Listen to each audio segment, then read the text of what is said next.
Have you ever found yourself drowning in commitments or agreeing to tasks you don't even have time for at all because you couldn't say one simple word? No. Today, I want to talk about the power behind that small yet mighty word, whether that's in the boardroom, with clients, or even in your personal life.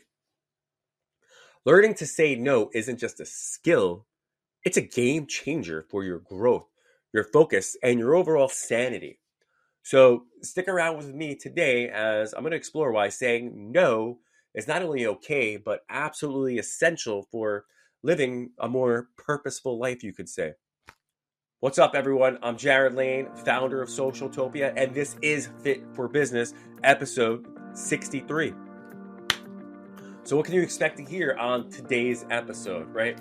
So, here are some things. Why those often struggle to say no and the pressures behind it, right? How to reframe no as an empowering choice instead of just a rejection, right? I want to throw practical tips to confidently and politely set boundaries in your professional life and the surprising benefits of saying no, right? From better focus, right, to a healthier work-life balance, if there is such a thing, right? Saying no, even saying no right now, feels like one of the hardest decisions a person can make, right? Even when your schedule is already overflowing at its seams, right? At its core, the struggle often comes from a fear of conflict, right? We worry about how our refusal will be perceived. Will we upset a manager, disappoint a colleague, or risk alienating that client? For many, including myself, that word no feels like confrontation, being confrontational, even when saying no is warranted. And I think the fear is exasperated by guilt. The idea of letting someone down or falling short of expectation weighs heavily on us, right? People have these pleasing tendencies rooted in a desire to avoid disapproval. It only makes it harder, right? Even when saying no serves your best interest, it can feel selfish or inconsiderate.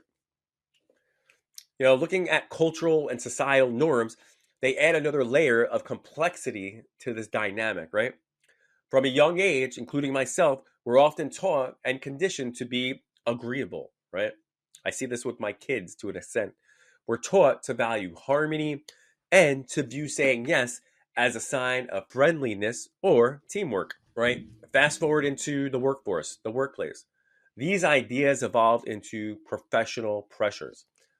Saying yes is seen as synonymous with ambition and dedication. It then creates the illusion, that the more you agree, the more indispensable you are, right? Employees who never turn down extra workload or a new project are often celebrated as committed and hardworking, which in turn discourages boundaries, right? The culture of constant agreement doesn't just impact us individually, it shifts workplace dynamics as a whole, right? And rather than measuring success by productivity and outcomes, many environments prioritize sheer busyness. What's the result? I'll tell you what the result is: burnout. It becomes a badge of honor, right? Professionals start to equate overcommitment with career advancement, feeling compelled to say yes even when their mental bandwidth or physical energy says otherwise. Now, now let me be explicitly clear on like what I'm stating here. I'm not saying that as an employee for an employer you should say no to it quite often. But there comes a point in time, even when you're trying to fight for that promotion, you're putting the extra hours in, you're putting the extra work in, which is warranted and probably much needed in today's day and age, especially depending upon the environment and the company you're working for. You're grinding, you're putting the hours in. But sometimes there comes a point where you have to tell your manager or your employer, like, hey, you see, I'm digging hard here. I'm putting in the time. I'm putting in the energy. I'm putting in all the effort that comes with getting this promotion. What you need, I'm crushing it for you guys. Going over the top. But this one more assignment that you put on my plate is kind of going to put me over the edge. So I kind of have to pass on this at the moment. When I'm able to get through these other things, maybe at that point you can come back to me, or we should revisit this other thing that you need done. Otherwise, X person might be another team member that can help, or I can kind of point them in the right direction on how to get that accomplished. And those are things that, I think people need to kind of get in the mindset. So now, not to contradict or conflict with what I'm saying here, but saying no is warranted in a lot of times. In other areas, you have to know when to say no and when to say yes, right? That's kind of what I'm saying. And we're going to dig deeper into that, because I think over time, what we're talking about here, this can lead to resentment, right? As an employee, right? It could lead to lower productivity. So now there's resentment on the employer side. And then lastly, your physical and emotional exhaustion, right? By understanding the root causes from personal fears to societal pressures, right? I think you can really start reframing saying, again, no, it's not just an option, but it's a necessity, right? Here's the thing. When we give ourselves permission to set boundaries without guilt or fear, we open the door to, more balanced and fulfilling professional life, right? I think recognizing those struggles is the first step to not only changing our mindset, but also creating a healthier workplace, right? An environment, wherever you're working, whatever that may be, where saying no isn't stigmatized, right? But respected. That's what it comes down to. Saying no is often viewed through a negative lens, right? As though it's a sign of weakness or rejection, right? Let's be honest. But if we can reframe it, it could be one of the most powerful tools for our success, right? At the core, again, saying no isn't about just closing doors. It's about intentionally choosing the right ones to walk through, I guess we could say. When you say no to unnecessary distraction, demanding tasks, or commitments, right, that don't align with your goals, you're effectively saying, yes to something more important. Your time, your energy, and your focus, right?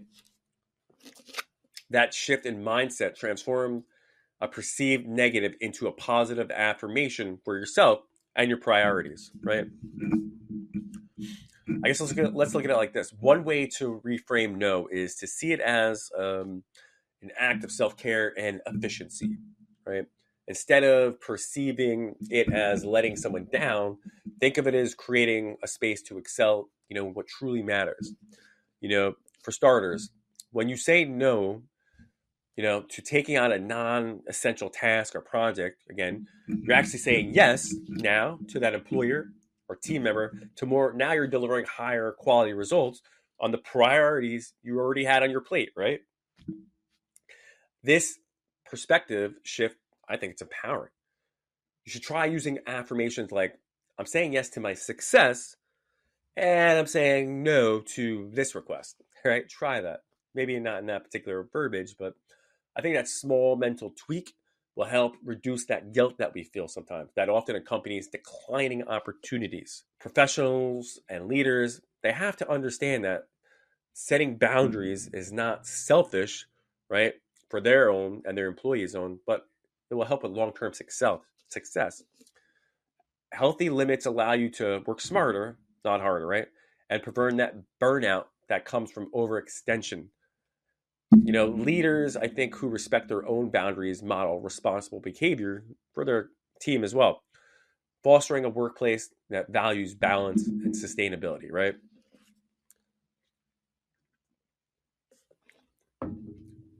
Saying no when necessary doesn't make you less ambitious. Instead, I think it reinforces your ability to manage time and resources effectively, right? Ultimately, reframing no as a positive starts with clarity in what you value most, right? By recognizing that every yes carries on an opportunity cost, you can eliminate the fear, right, of disappointing others, and instead of focusing on building a meaningful roadmap to your success, right? So going back to that, example, you're working for a big employer, you're trying to get to this promotion, your manager or the owner operator at that point, depending upon the size of the company you're working for, they may look at you as an individual like, shit, Jarod came to me, and said respectfully, you're kind of putting too much shit on my plate.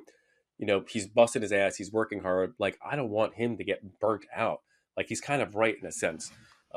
Maybe I am putting too much pressure on him and his team, depending upon what I may be doing for this employer, right? So that mindset might shift that owner operator or that team leader that you're dealing with, right? Because now they're saying, all right, well, I didn't realize I was really putting too much plate on this person, at the time. Now I kind of have to reevaluate, like, all right, they are working hard and they are producing. If I try to put any more on their plate, their load, their work may steadily decline and they're going to provide us shit, which is not going to benefit us either. So then in a sense, you're kind of winning at both ends, right? Because you're able to respectfully say no. Now there's kind of like a twofold here happening. Now that employer, owner, operator, manager now is respecting you at the same time. They're like, shit, he had the power to say no. And at the same time, I understand why he said no, right? You see what we're saying here? Think about that next time that happens to you, right? Because when you intentionally say no, you create opportunities again to invest in yourself, right? And relationships maybe that truly matter, if that's something that you're fighting for too. That's a win not just for your professional life, but I think for your personal one as well, right? Mastering the art of saying no. It's a skill I've been working on for years. Every professional, I think, should develop this key. And the key lies in delivering it with tact and respect. Here's the thing. One of the simple yet most effective tips is to avoid over-explaining, right? You hear what I'm saying? When you feel the need to justify your decision, you often end up creating unnecessary excuses that can weaken your stance, right? A straightforward response, here's one, right? A straightforward answer. I'm afraid I can't take on this at this time, but thank you for thinking of me. That's pretty straightforward and polite as it can get, and firm at the same time, right? You're essentially communicating your decision clearly without leaving room for unnecessary back and forth. That's the one thing you want to try to avoid. Be short, sweet, and precise, and kind. Here's another helpful strategy, right? It's an offer to alternative solutions or compromises. If you can't directly fulfill a request, pointing someone, right, like I was saying before, in a direction of another resource, team member, or person on the team who might help demonstrate your willingness to support him or her, it's another great way, right? So here's another example.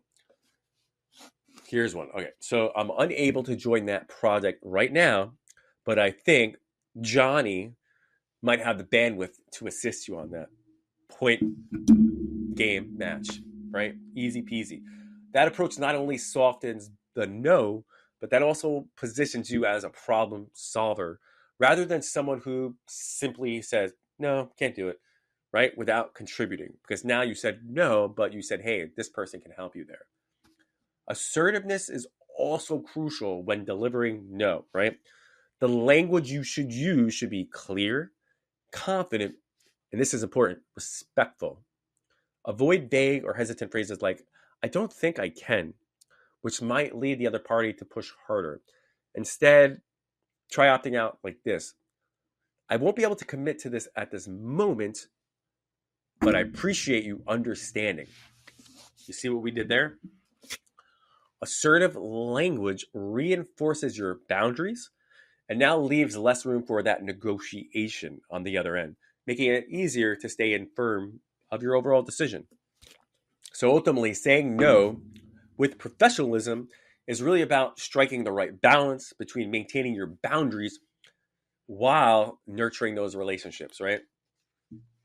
Because when you can approach it with clarity, kindness, and overall respect, you not only are preserving your energy, but you're also strengthening trust, like we said, communicating better with your colleagues and your clients, if we're looking at a professional. So, right, over time, mastering this one skill that we're talking about can help you protect your time, focus on maintaining your professional reputation, as someone who handles boundaries with grace, that's a great way to look at it. Setting boundaries by saying no is more than just a practical skill. It's like a stepping stone to professional growth. Think about it like that. One of the most immediate benefits, productivity. You're enhancing it, right? When you say no to a low priority task or distraction, now you're freeing up mental and physical energy to focus on what you need to do to get the shit done. That truly matters, right? That's going to allow you to excel in essential projects. You're going to be hopefully able to meet these deadlines with greater ease, right? And deliver more high quality work.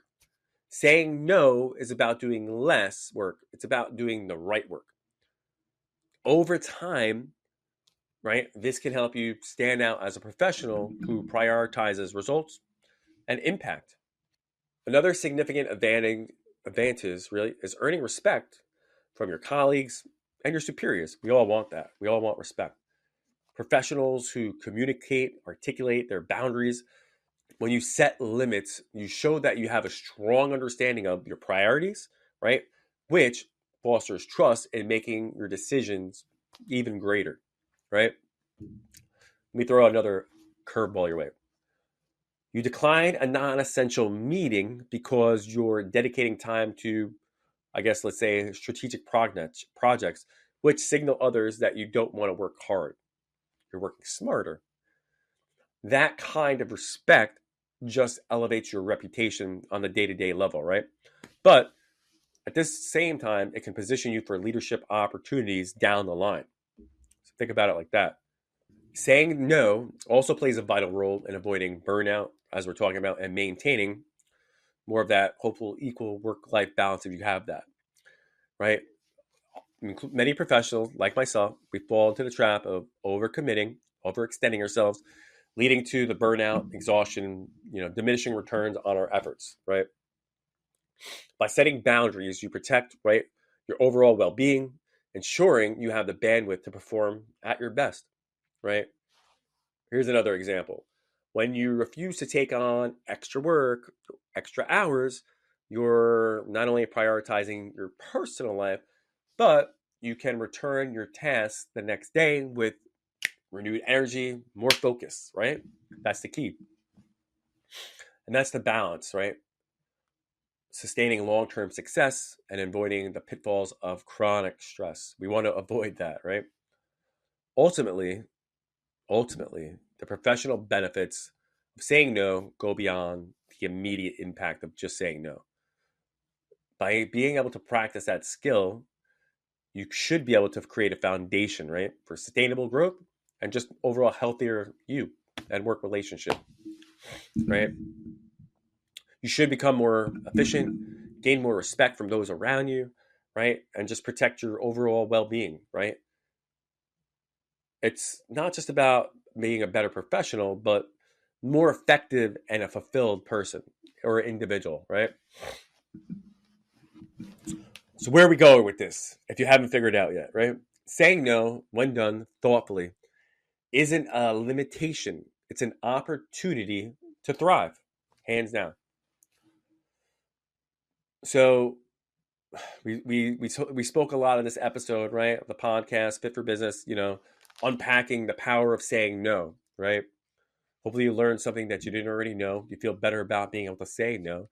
I really explored saying no and how it can feel challenging, from the fear of conflict to guilt and just the pressures that we may feel by our peers, to always saying yes. But, by reframing no as a positive choice, you should be able to see it not as a rejection, but as a way to prioritize what truly matters. And that is you. I think I was able to, highlight practical strategies for declining requests with confidence, right? Avoid being able to over-explain yourself and just offering alternatives, and just using more assertive yet very delightful, respectful language, right?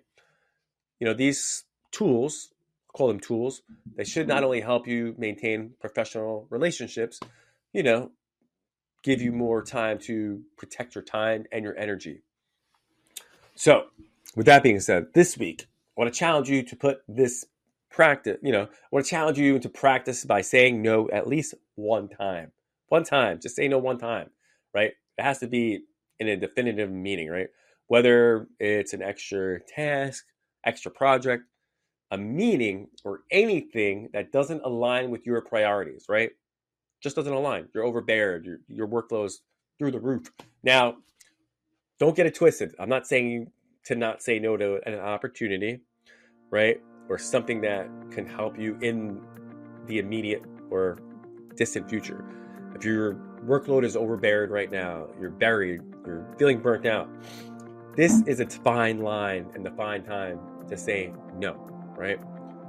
If it's not aligning with your priorities, try and say that powerful word, right? I'd love to hear how it goes. Comment, right? Or send in a story. Hit me up on YouTube. Send us a story. DM me on Instagram at Jarod Lehn. And as always, don't forget, guys, to subscribe to the Fit for Business podcast with me, Jarod Lehn. We'll see you next week.